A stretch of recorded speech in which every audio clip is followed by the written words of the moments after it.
Welcome back to the Barley Lads. As always, I'm Zane with Bryce behind the camera. Today we're talking about Redbreast 12 single pot still Irish whiskey.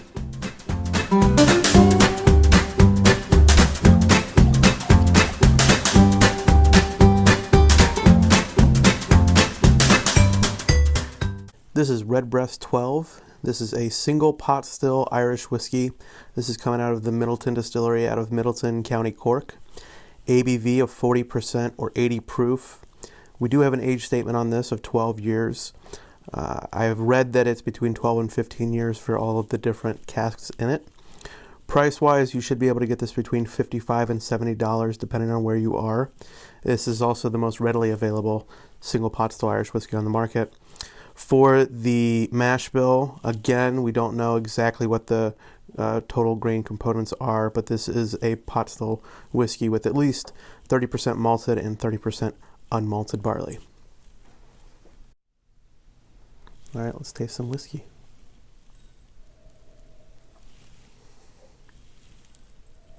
So Redbreast 12 is the best-selling single pot still whiskey in the world. There's a reason for that. I mean, it is a little pricier than obviously most Irish whiskeys, but it's been around since at least 1912.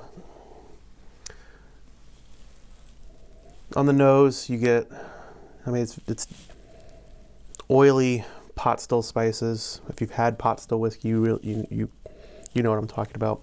A lot of dark fruit. There is a heavy sherry cask influence with this. Some of it's aged in first fill bourbon. I don't know what the percentages are, but some of it's also aged in sherry. But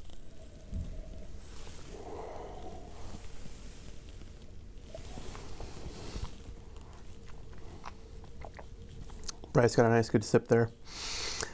So, like I said, on the nose you get some nuttiness. The oil really coats your tongue. It has a lot. You can kind of see it when you're looking at the glass. When you kind of see the runs. That's the oil's kind of sticking.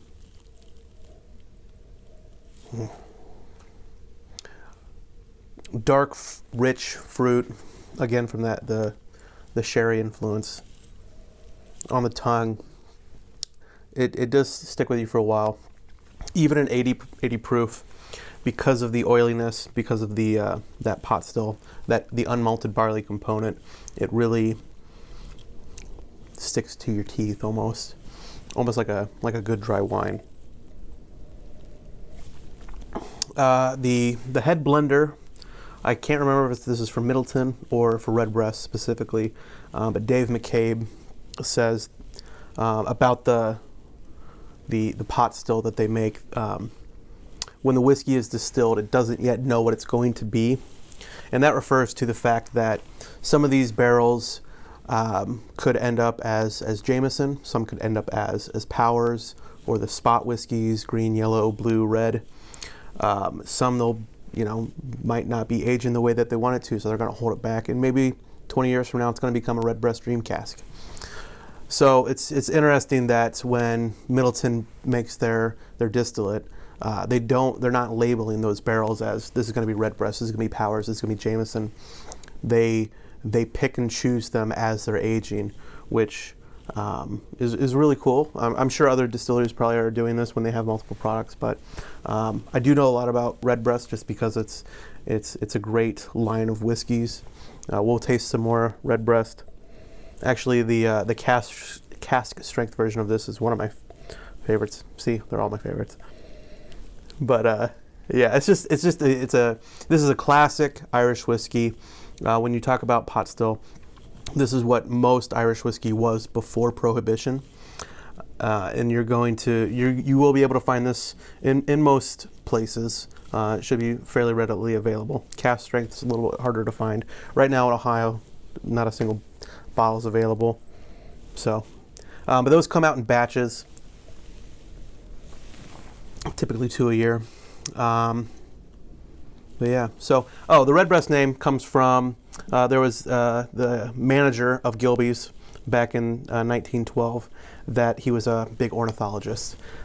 So he decided to name a couple of different whiskeys. Redbreast is the one that stuck around, and it's been around for over 100 years now. So anyway, thank you again for watching another episode of the Barley Lads. I hope this was informational and maybe a little silly.